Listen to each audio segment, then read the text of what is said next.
시청자 여러분, 여권 대선 후보 김문수 후보가 대선 캠프에서 겪고 있는 어려운 현실과 살움, 그 속에서도 꿋꿋이 선거운동을 이어가는 모습을 전해드리겠습니다. 최근 이봉규 TV에서 자주 출연하는 김사랑 작가가 전한 내용에 따르면 김문수 후보는 당내 지원 부족과 조직의 비협조 속에서도 꿋꿋하게 국민을 향한 선거운동을 이어가고 있습니다. 김문수 승리캠프 본부장은 울면서 전국적으로 국민의힘 의원들이 선거운동에 협조하지 않는 현실을 전했습니다.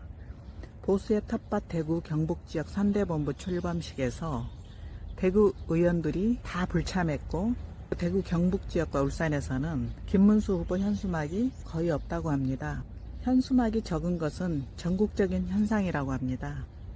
하물며 서울의 김문수 승리 캠프에 돈이 없어서 자원봉사자들은 점심도 각자 해결하고 있다고 합니다. 이것은 김사랑 작가가 직접 확인하고 전하는 내용입니다. 그 이유는 중앙당에서 재정을 틀어주고 내려주지 않는다고 합니다. 법적으로 국고 보조금을 쓸 수 있는데 지원을 안 해준다고 하니 정말 충격적입니다.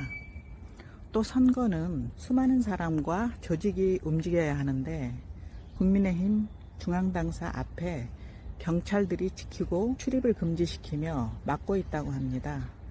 선거는 후원도 하고 사람들이 북적거리고 자원봉사도 하고 들락날락 해야 하는데 말이죠. 또한 5월 17일 김문수 후보의 광주 방문도 중앙당이 반대하였는데 강직한 김문수 후보는 단독으로 결정을 해서 광주를 방문하자 반전이 일어났다고 합니다.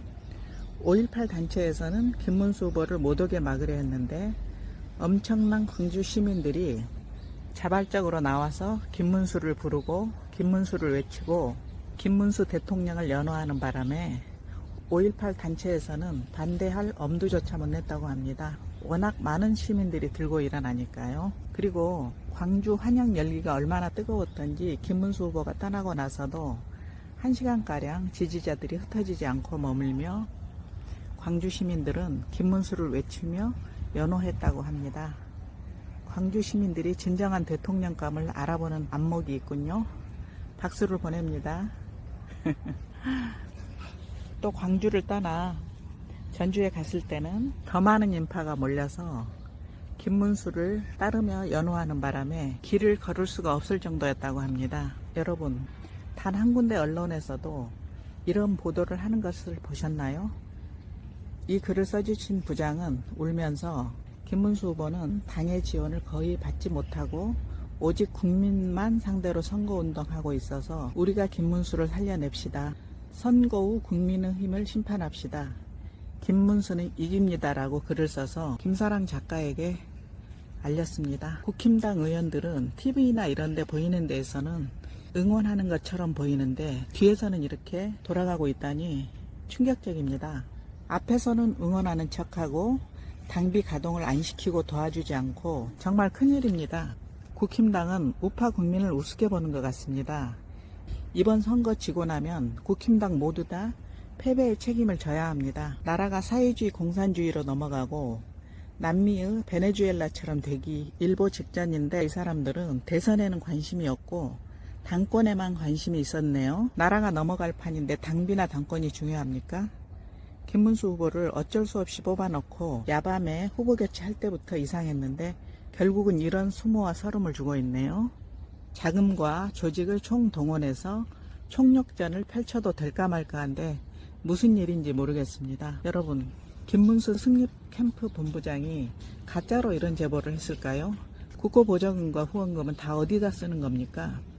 현수막 없는 것이 전국적인 현상이라고 하니 이번에 국힘당은 선거를 지려고 작정한 듯합니다. 김문수 후보는 당내의 차별과 비협조 속에서도 꿋꿋이 국민을 향한 선거운동을 멈추지 않고 있습니다. 국민만을 바라보며 선거운동을 이어가고 있습니다. 당의 지원 없이 선거를 치르고 있는 것입니다. 김문수 승리캠프 본부장은 우리가 김문수를 살려냅시다. 선거 후 국민의힘을 심판합시다. 김문수는 이깁니다라고 외칩니다. 이러한 현실을 직시하며 후손들에게 자유민주주의를 물려주기 위해 우리는 반드시 김문수 후보를 선택해야 합니다. 나들이 TV였습니다.